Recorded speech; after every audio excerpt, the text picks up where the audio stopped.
64고 정시가 36%였어요. 그러니까 정시 인원이 많아요, 적어요?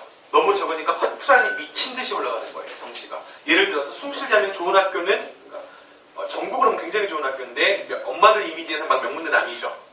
근데 문과 같은 경우 보통 7, 8%가 나와요, 숭실대라고. 7, 8%면은 반에서 몇 등이에요? 한 2등 안에. 아, 나 반에서 2등이야! 학교 엄마 붙었어! 어디? 숭실대! 뭐야. 약간 이런 느낌? 그죠? 근데, 자, 수시에 13개, 14개 전형씩 갖고 있다가, 그거를 해처모여 시켜서 4개로 줄이면, 대학교 나무는 짜증이 나야 안 나요? 짜증이 나니까, 수시의 인원을 줄였을까요? 늘렸을까요? 전형을 줄이면. 인원을 줄일 수밖에 없어요. 그러면 한 전형에서 너무 인원을 많이 뽑아야 되잖아요. 그러면은 커트라인이 떨어지면 싫어, 그거는. 그럴 바에 수능 잘 본 놈이 낫다는 거예요. 그래서 앞으로는 아마 차차차 해서 64대 36 정도의 비율이 아마 50대 50 정도 될 거예요. 수시 정시가. 그러면 정시 인원이 늘어나면 수능 커트라인이 어떻게 돼요? 조금 떨어지겠죠? 그리고 아까 같은 과는 분할 모집을 할 수가 없으니까 조금 더 떨어질 거예요. 그래서 나 진짜 너무 모르겠다. 미쳐버릴 것 같다. 특히 고1인데 이제 고등학교 입학하는데 그러면 뭐라도 잘 보면 돼요. 그냥 수능이라도 잘 봐.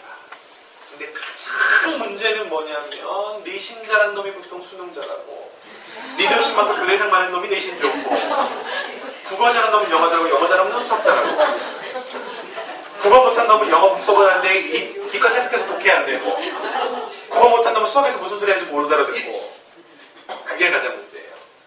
보통 사회 잘하고 과학 잘하고 과학 잘하고 사회 잘하고 국영수 사 잘하면 원래 국영수 과도 잘해요. 근데 그래도 뭔가 좀 잘하는 게 있을 거고 자, 또 이거를 하나 얘기해 드려볼게요. 자, 우리가 수능을 국어 보고 영어 보고 수학 보고 문과 사회 보고 이과 과학 보죠. 그러면 자, 예를 들어서 내가 고3이야. 지금 딱히 찼어요. 그러면 일단 영수부터 올리는 게 더 나아요. 영수부터. 왜? 대학에서 정시에서 대학을 갈 때 국어 25, 수학 25, 영어 25, 탐구 25 이렇게 안 넣어요. 영어, 수학의 가중치를 더 줘요. 보통 영어는 그냥 제일 많이 주고요. 문과든 이과든. 이과는 당연히 수학에다 가중치를 더 몰빵하게 줄 거고 문과는 영어랑 국어에 조금 더 가중치를 줘요. 그러니까 내가 빨리 올릴 수 있는 것을 공부 시간을 좀 더 집중적으로 투자하는 게 현명해요. 빨리 올릴 수 있는 거예요. 왜? 조합은 나중에 찾으면 돼요. 어떤 학교는 국어 비중이 높고 어떤 학교는 영어 비중이 높고 어떤 학교는 수학 비중이 높아요. 그러면 내가 잘 본 수능의 가중치가 높은 학교를 뒤져서 지원하면 되는 거잖아요.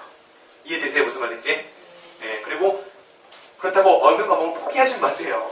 포기하는 얘기는 아니라 좀 더 집중되게 공부를 하라는 거고 고1 올라가는 애들이라면 아직은 가능성이 무한해요. 그러면 엄마들이 이 부분의 고등학교 이미지 대충 아시잖아요. 그러면 우리가 조금 별로인 고등학교인 것 같아요. 그럼 이제 뭐에 올인하는 게 좋아요? 내신. 그리고 일단 리더십 반장성 바로 나가야 돼요. 반장이 되는 순간, 부반장이 되는 순간 교내상의 2-3개는 보너스로 따라와요.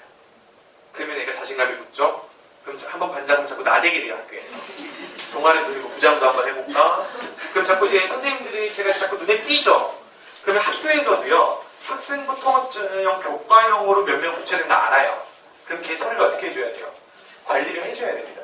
이왕이면 내신 좋은 놈들로. 내신 좋은데 스펙이 있으면 걔는 대학을 가고 그게 바로 고등학교 입장에서 뭐예요? 실적이잖아요.